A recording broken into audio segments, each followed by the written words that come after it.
Whenever someone asks me how they can learn more about investing, the first thing I tell them, study Warren Buffett. He has an amazing ability to make complicated finance concepts seem so simple. Here are my 5 favorite clips of Warren Buffett explaining some of the most important concepts in investing. Enjoy. Have you pretend I've made you a great offer, and I've told you that you could pick any one of your classmates, and you now know each other probably pretty well after being here for a while. You have 24 hours to think it over, and you can pick any one of your classmates, and you get 10% of their earnings for the rest of their lives. I ask you what goes through your mind in determining which one of those you would pick. You can't pick the one with the richest father. That doesn't count. I mean, you've got to do this on merit. But you probably wouldn't pick the person that gets the highest grades in the class. I mean, there's nothing wrong with getting the highest grades in the class, but that isn't going to be the quality that sets apart a big winner from the rest of the pack. Think about who you would pick and why. And I think you'll find when you get through, you'll pick some individual. You've all got the ability. You wouldn't be here otherwise. You've all got the energy. I mean, you've got, the initiative is here. The intelligence is here. But some of you are going to be bigger winners than others. And it gets down to a bunch of qualities that, interestingly enough, are self-made. I mean, it's not how tall you are. It's not whether you can kick a football 60 yards. It's not whether you can run the 100-yard dash in 10 seconds, whether you're the best-looking person in the room. It's a whole bunch of qualities that really come out of Ben Franklin or the Boy Scout code or so, whatever it may be. I mean, it's integrity, it's honesty, it's generosity, it's being willing to do more than your share. It's just all those qualities that are self-selected. And then if you look on the other side of the ledger, because there's always a catch to these, free gifts and genie jokes. So you also have to, and this is the fun part, you also have to sell short one of your classmates and pay 10% of what they do. So who do you think is going to do the worst in the class? This is way more fun. And think about it again. And again, it isn't the person with the lowest grades or anything of the sort. It's the person who just doesn't shape up in the character department. I mean, we look for 3 things when we hire people. We look for intelligence, we look for initiative or energy, and we look for integrity. And if they don't have the latter, the first 2 will kill you. Because if you're going to get somebody without integrity, you want them lazy and dumb. I mean, you don't want them smart and energetic. So it's that third quality, but everything about that quality is your choice. You can't change the way you are wired much, but you can change a lot of what you do with that wiring. When you write down the qualities of that person that you'd like to buy 10% of, look at that list and ask yourself, is there anything on that list I couldn't do? And the answer is there won't be. And when you look at the person you sell short, and you look at those qualities that you don't like, if you see any of those in yourself, egotism, whatever it may be, selfishness, you can get rid of that. I mean, that is not ordained. And if you follow that, and Ben Franklin did this, and my old boss Ben Graham did this at early ages in their young teens. Ben Graham looked around and he said, who do I admire? And he wanted to be admired himself, and he said, why do I admire these other people? And he said, if I admire them for these reasons, maybe other people will admire me if I behave in a similar manner. And he decided what kind of a person he wanted to be. And if you follow that, at the end, you'll be the person you want to buy 10% of. I mean, that's the goal in the end. Mr. Buffett and Mr. Munger, I'm Mark Rabanov from Melbourne, Australia. I just wanted to ask you, how do you judge the right margin of safety to use when investing in various common stocks? For example, in a dominant, long-standing, stable business, would you demand a 10% margin of safety? And if so, how would you increase this in a weaker business? Thank you. We favor the businesses where we really think we know the answer. And therefore, if a business gets to the point where we think the industry in which it operates, the competitive position, or anything is so chancy that we can't really come up with a figure, we don't really try to compensate for that sort of thing by having some extra large margin of safety. We really try to go on to something that we understand better.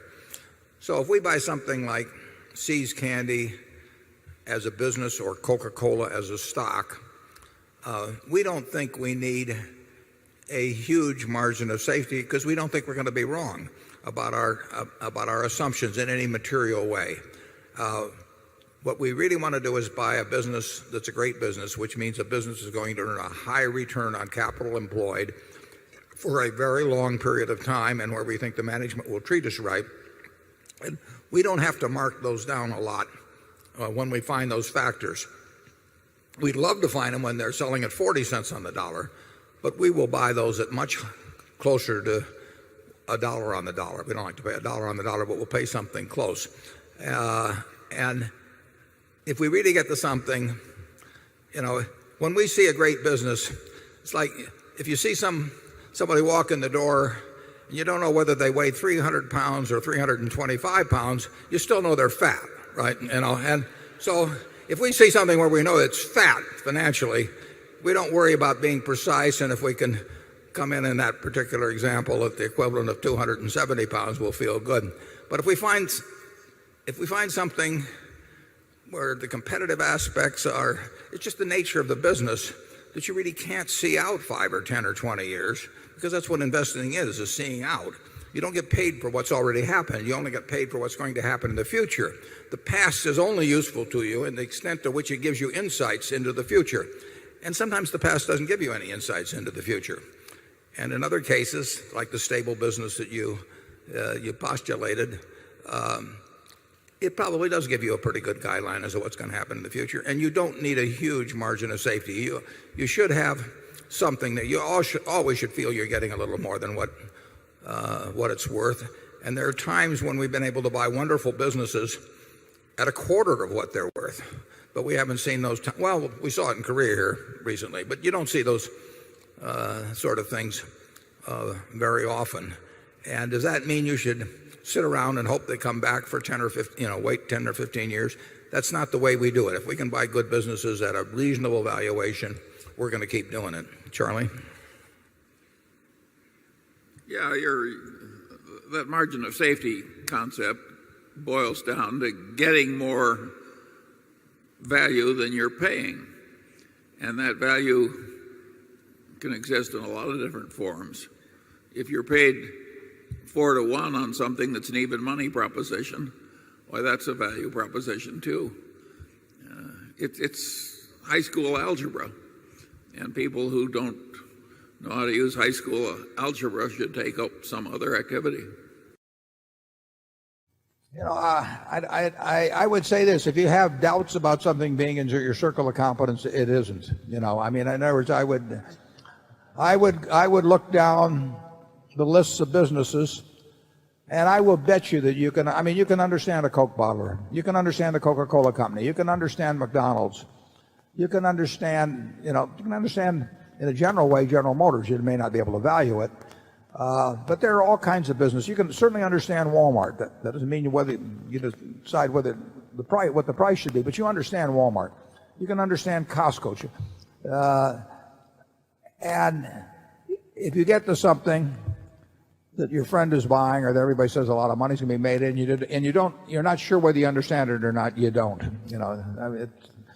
And it's better to be well within the circle than to be trying to tiptoe along the line. And you'll find plenty of things within the circle. I mean, it's not terrible to have a small circle of competence. I'd say my circle of competence is pretty small, but it's big enough. I can find a few things. And when somebody calls me with a Larson Jewel, that is within my circle of competence. I hadn't even thought about it before, but I know it's within it. I mean, I can evaluate a business like that.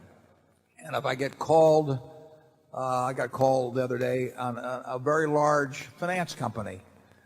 I understand what they do, but I don't understand everything that's going on within it, and I don't understand whether I can continually fund it, on a basis independent from using Berkshire's credit and so on. So even though I could understand every individual transaction they did, I don't regard the whole enterprise or the operation of it necessarily as being within my circle of competence. Charlie? Yeah, I think that if you have competence, you almost automatically have a feeling of where the edge of the competence is. Because after all, it wouldn't be much of a competence if you didn't know its boundary. And so I think you've asked a question that almost answers itself. And my guess is you do know what you're perfectly competent to do in all kinds of areas. And you do have all kinds of other areas where you know you'd be over your depth. I mean, you're not trying to play chess against Bobby Fischer or do stunts on the high trapeze if you've had no training for it.